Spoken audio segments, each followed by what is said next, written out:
అందరికీ హాయ్ అండి. ఈరోజు మీకు కొరివి కారం ఎలా చేయాలో చూపిస్తాను. దీనికి కావాల్సినటువంటి పదార్థాలు పండు మిరపకాయలు, గడ్డ ఉప్పు అండి. 1 కేజీ పండు మిరపకాయలకి 1/2 కేజీ గడ్డ ఉప్పు వేసి మిక్సీ చేయటమే. ఇది ఈ సంవత్సరం అంతా కూడా నిల్వ ఉంటుందండి. ఈ విధంగా ఈ మిరపకాయలన్నింటినీ తొడిమలు తీసుకోవాలి.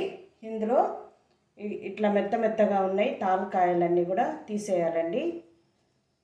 ఇప్పుడు వీటిని ముక్కలుగా కోయాలి. ఈ విధంగా ముక్కలు చేసి జార్లో వేసుకోవాలి. కేజీ మిరపకాయలకి 1/2 కేజీ గళ్ళుప్పు వేసుకోవాలండి. దీన్ని బరకగా మిక్సీ చేసుకోవాలి, మరీ మెత్తగా కాకుండా.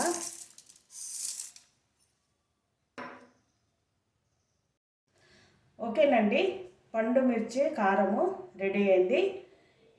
దీన్నే కొరివి కారం కూడా అంటారు. ఇది సంవత్సరం అంతా కూడా నిల్వ ఉంటుంది. ఈ కారాన్ని ఈ విధంగా తడి లేకుండా జాడీలో కానివ్వండి, సీసాలో కానివ్వండి ఉంటే ఏదైనా పచ్చళ్ళకి ఎండుమిరపకాయలు తర్వాత పచ్చిమిరపకాయకి బదులుగా ఈ పండు మిరపకాయ వేసుకొని ఫ్రెష్గా అప్పటికప్పుడు పచ్చడి చేసుకోవచ్చండి. తడి తగలకుండా ఉంటే సంవత్సరం అంతా కూడా నిల్వ ఉంటుంది. ఓకేనండి, మీరు కూడా చేసి చూడండి. లైక్ చేయండి, షేర్ చేయండి, సబ్స్క్రైబ్ చేయండి. Have a nice day. Wait for the next video.